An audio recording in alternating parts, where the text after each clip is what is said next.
like you.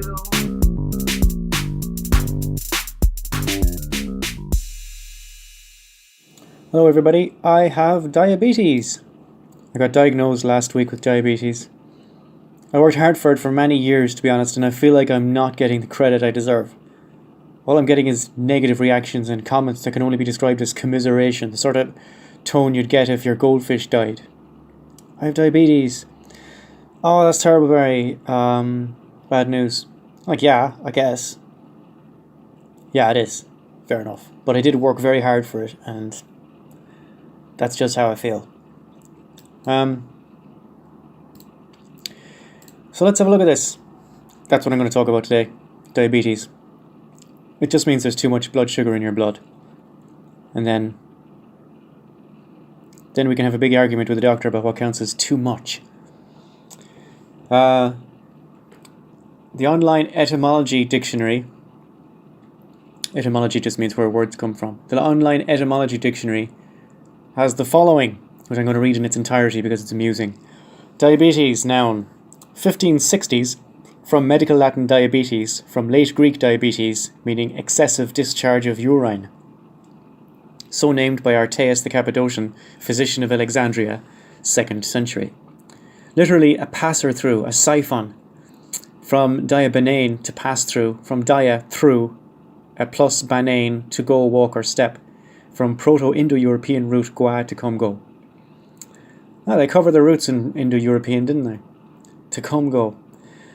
An old common native term for it was pissing evil. In classical Greek, diabanane meant to stand or walk with the legs apart, and diabetes meant a drafting compass from the position of the legs, in classical Greek, which no one speaks anymore. So that's it. Diabetes literally means pissing too much. After one of the main symptoms thereof. And dia means through. In any word, you see dia, D-I-A. It means through. Diaphragm means through something. Diarrhea means through. Diagram means through something. So yeah, when I say I worked hard for it, I have eaten a lot of sugar in my time. Sometimes my entire days would be full of nothing but litres and litres of Coca-Cola, Mars bars, cakes, entire packets of biscuits, which of course is a horror story now, but at the time it was fine. So I went to the doctor, and about 2 weeks ago now I went to the doctor about something, and he said, oh, like, while you're here, let me check your glucose level. So I said, alright, anytime I've done this before it's come up normal, which is true. I was going out with a girl once and she had diabetes and she had to monitor it with a glucose monitor, and because I ate nothing but sugar, she wanted to check my glucose levels as well, so she did it regularly and it always came up normal, which she found extremely frustrating and I found amusing. So he said, let me check your glucose level. So I said, sure, yeah. And then he checked it and he said, oh, it's 18. I said, oh, that's alright, isn't it 18 out of 100 like? And he said, no, it's not out of 100, it's out of 4. So what do you mean 4? And he said, the recommended level for someone like you is between 4 and 7, which, by the way, someone like you sounds a bit judgmental, because it could mean anything. Someone like you would be between 4 and 7. I said 18. He said, yeah, but it might be a spike from something you ate this morning. And I told him I didn't eat anything this morning, because I don't eat much during the day at all. I do all my eating in the night time like a professional. He said, what have you eaten today? And I said, nothing. He said, you haven't eaten anything at all? I said, no. And then he said, you need to come in for blood tests. I said, okay, well, we can do that, whenever. And he said, no, you have to come in first thing tomorrow morning. And I said, is it that serious? And he says, I've never seen anybody who had that level of blood glucose in their system who wasn't morbidly obese. And I'm not morbidly obese at all. I look relatively normal. And he said, I said, I feel fine, which is true. So yeah, he listed out a bunch of symptoms. Do you have blurry vision? Do you drink more than you were drinking in the last year or so? Do you have any sudden unexplained weight loss, etc., etc.? And I didn't have any of those symptoms at all. And he said, well, what do you normally eat during the day? And I told him about the cakes and the biscuits and the Coca-Cola and the bars of chocolate and so on. And he said, that's a lot of sugar. And I said, yeah, I specifically look for high sugar foods to make my brain work. I need to think fast for writing. And he just looked at me and I said, well, my brain runs on glucose. I said, the rest of this thing is just a meat sack to pilot the brain around. I don't really care that much about it. So I eat lots of sugary food. And he said, what do you eat with that? And I said, well, I might have a takeaway sometimes. And he said, well, no, I mean like proper food, And I said, okay, go on. And he said, like fruits and vegetables. And I said, well, I have certainly heard of these magical, mythical fruits and vegetables you speak of. And he said, no, you have to come in tomorrow and we can do full blood works. We'll check everything, And he said, you're probably diabetic, but we'll know more when the results come back. And I said, so you're basically telling me I have 1 week to stuff as much sugar as I can into my diet before I have to go on some stupid carrots and cashews and hummus diet? And he said, no. So now, I do eat a lot of sugar. Since he told me that, I got the tests, but I didn't need the tests to come back to know that I have too much sugar in my diet. So since I've done the tests and before they came back, I haven't been eating any sugar at all. I just cut the whole thing out of my diet. And by that, obviously I eat some sugar because there's sugar in things you wouldn't expect. Like there's probably sugar in carrots, But I've cut down to zero anything that's recognizable to the normal person as something with sugar in it. I've cut all of those out. Everything. Now, not that I deserve praise or anything, because I did this to myself. So it's not like, it's just something I did. And I was expecting a crash, and I was expecting migraines, and I was expecting interrupted sleep patterns. I was expecting all sorts of unpleasantness. But none of it happened. Like literally zero of the things I was afraid of happened. I didn't have any crash, in the sense of I didn't have a sudden drop in energy levels or productivity levels. I thought I wouldn't be able to write as fast or as how am I going to phrase this without sounding like a dick?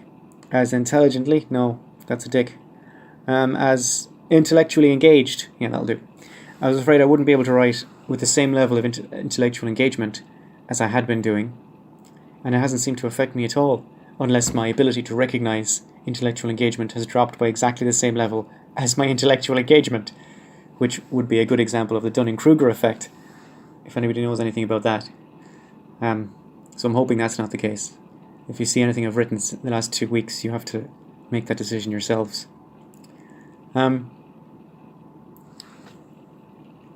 So last week, that was 2 weeks ago. So last week the test results came back, and I went into the nurse, and the nurse said, your long-term, they have this weird Doctor Who TARDIS type test that can test not just your blood glucose right now, but your blood glucose over the last 2 months. And it's called the HbA1c, right, which probably stands for things. And when this comes back, that tells you whether or not it was a spike. And this thing came back bang on 18. And also another ITM test, that's not what you call it. One of these immediate tests also came back 18. So I'm a pretty solid 18 out of 4 for the last 3 months, for the last 2 months at least, and also every time since then they checked. But all the other tests came back completely normal. So I have normal kidneys, liver, pancreas, blood pressure, all that stuff came back completely normal. And my doctor, does react to this with a sense of surprise. He's not sure what to do with that information. And I suggested that he just leave me alone. That wasn't an option, apparently, because he said this stuff can all cause you bad things. But he's never seen blood glucose level that high in somebody who wasn't morbidly obese, and he's not sure it's possible without any symptoms, which I don't have any symptoms of diabetes. And he said that was very, very strange. And I said, okay, well, I don't care. He said it's probably type 2. Oh, by the way, diabetes comes in 2 types, right? There's type 1 and type 2. And type 1 is genetic and requires insulin, and it's just unpleasant, And type 2 is, you might not need insulin for it. You can just use sugar-eating tablets, or you can just change your diet and get some more exercise, and it might fix it. So type 2 is really a kind of diabetes you can give yourself if you really want to. Like I really had a jonesing to contract diabetes, so the doctor couldn't understand it. He was talking to me in conciliatory tones, as though I was going to be very upset by it, when in fact this is a day that's long been coming over the last 20 years, because my whole diet is just Lucozade and Coca-Cola and sugar, and I didn't care. It was fine for me. Maybe my body's adjusted and it's just fine. I found it very peculiar that my pancreas function was completely normal, because as far as I know, that's where the insulin comes out of, and that should have been showing signs of damage, surely. Anyway, so I have extremely bad type 2 diabetes, but I don't show any symptoms of it. So I'm not sure what that means. My doctor doesn't know what it means either, but they said they're going to try and get my sugar levels down regardless, and I can't see the harm in that. But yeah, I didn't suffer any migraines as a result. I didn't suffer any sugar crash. I didn't suffer any loss of productivity, and I also didn't suffer any cravings. And I thought I'd be like, give me sugar or give me death, my kingdom for some sugar. I thought I'd be like that, and I wasn't. I could walk past a bunch of Mars bars and I was fine. And it turns out I wasn't as attached to sugar as I thought I was. I just really like it. I thought there might have been some sort of emotional attachment or some sort of psychological attachment like you'd have if you were a cocaine addict. But there wasn't any of that at all. None. Like, I'm fine. I just stopped all the sugar. That's, as I said, all in the sense of all that's recognizable as stuff with sugar in it. I just stopped it all and fine. Like, I don't even have fruit stuff. Like, I don't even have fruit juice now because I looked at the carton and there's too much sugar in it. Oh yeah, thank you, by the way, whoever the legal guy is in charge of making sure that every product has this little grid on the back with per 100 grams sugar content. It's so bloody handy for somebody like me. I can just, at a glance, I can say nope, nope, nope, nope, nope, like that. I went through the whole, I thought things like Weetabix and cornflakes would be alright, and they are, I suppose, basically, but they do have more sugar than you'd expect because they don't taste sweet. So I can just, at the moment, I'm limiting myself for my main meal, meaning dinner. I'm letting myself have 3 out of 100 sugar of whatever, and for everything else, I'm saying 1. So that really limits my options, and that's fine because we live in a world where people have limited options. So that's fine. I'm one of those people now. I have special needs. Yeah. Whoop-de-doo for me. But I can't have takeaways now, and I can't have anything with a lot of sauce in it, so Indian food is out. Chinese food, I suppose, is out. And that's alright,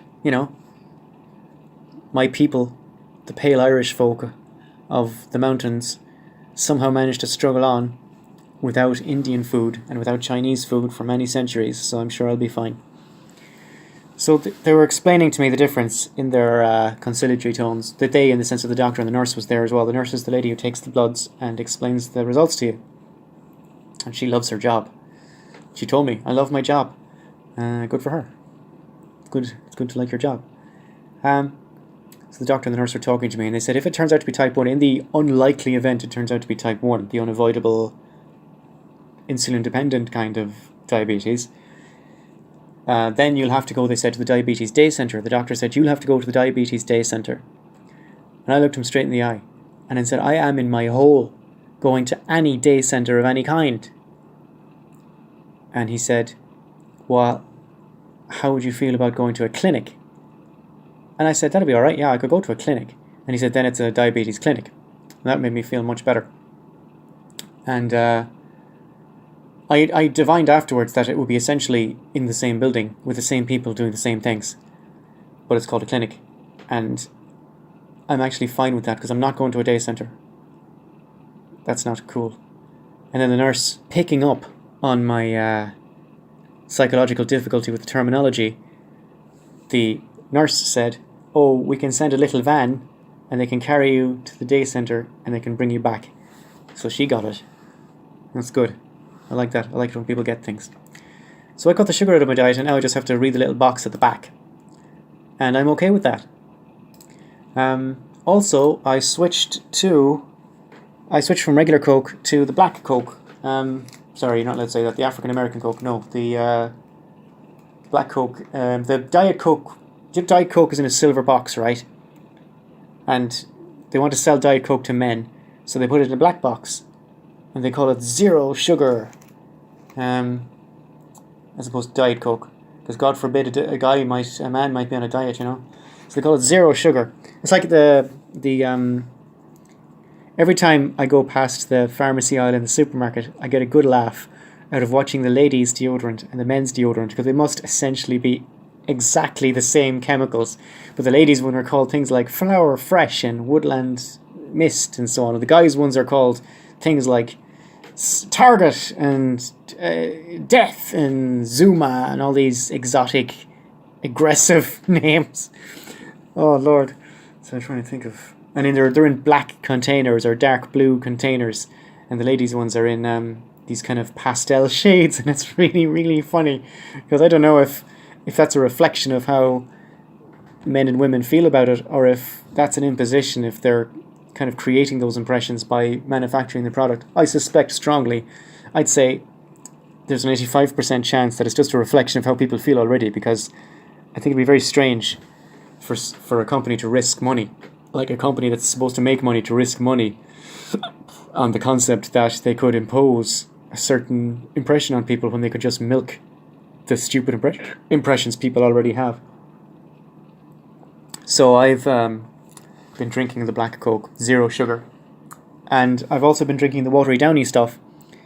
The squash, they call it in different places.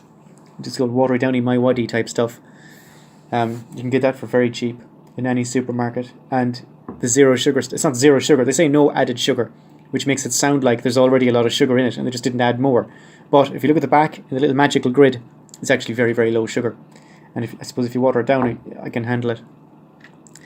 My plan is, I'm going to ask him, the doctor said that this wouldn't make a difference, but I'm going to ask him to give me another spot glucose test the next time I see him, which should be next week, because I can't imagine how an entire week with pretty much nothing, no refined sugar anyway, in my diet, couldn't have some impact on my blood glucose level. I mean, that would be peculiar from my point of view, because I have a very logical way of looking at things, but of course, the world does not operate under my logic or anyone's logic, and why should it?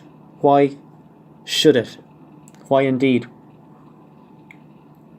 But I went to the supermarket today, specifically to look for sugar-free tasty treats that I like, things like chocolate and biscuits. And I bought some biscuits, and the biscuits are alright. The chocolate's perfect actually, the chocolate tastes just like chocolate. But it says in the back of the grid is 0 sugar. They have a thing called maltitol in it instead, or something like that. I don't care as long as it doesn't set off the spike, you know. But it tastes fine. It doesn't taste... Sometimes the sugar substitutes have this kind of bitterness to them. It tastes fine. So I like that. Everything else is a bit bland. I got these little shredded wheat packets because they're very, very low in sugar. Little shredded wheat things. And there's a picture of a young man on the front of the box, and he's having fun. He's smiling and he's eating the shredded wheats. But I did not have that reaction when I ate them. They're not... I'm sure they're good for you, but they're not really... I'm not going to be eating those. I prefer carrots and things. Well, we'll see. I don't know. I haven't spoken to anyone about what diet I'm going to be on. I just, of my own volition, I just decided to stop eating sugar. And as I said, I haven't noticed any difference at all in how I feel. Like, I certainly don't feel any better. I don't know, would that have been a reasonable expectation? Like, I don't feel worse, but I don't feel any better. But I said that this was a problem as well when people said, if you get more exercise, you'll feel better. And then I got a bunch of exercise I went out every night and I cycled 10, 15 miles a night for a month, and I didn't feel any better at all. But we'll see. But other people used to say, oh, try transcendental meditation, you'll feel better. And I don't know, I'm one of those people. Transcendental meditation drives me into homicidal rage. I hate it. I just want it to go away, and whoever's talking to me to tell me to relax, I just want to push their head through a window. So I can't do that. But I could do the no sugar thing. Now, I know that. And we'll see. I'll probably be able to eat like sugar now and then, but I don't want to do that right now. Right now I want to go on 0 sugar. And as I said, 0 in the sense of 0 anything identifiable as sugar. The reason I'm saying that every time is because I'm sure, like I have, do I eat? I don't know, there's things I eat and there must be some sugar in it, but they're not sugary things, so I'm calling that 0 sugar.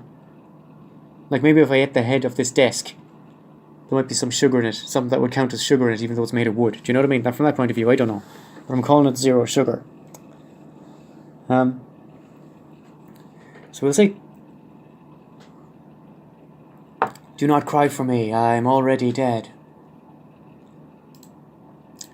That's my news today. Funny times. And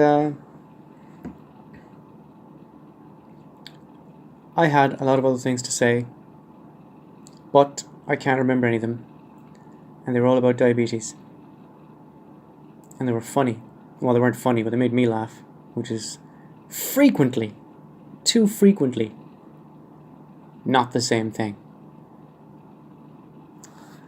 Hyperglycemic.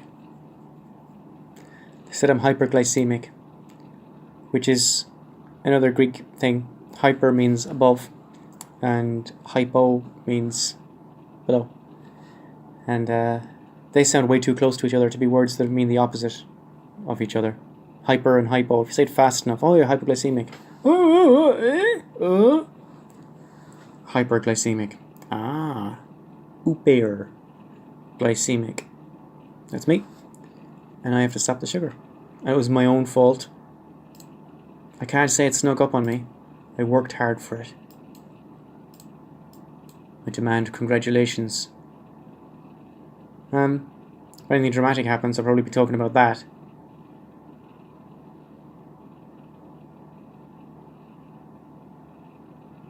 And that's it. Can't think of anything. I should really write down the scripts, shouldn't I? I started doing that, and then I said it's not very natural. There's not much flow to it.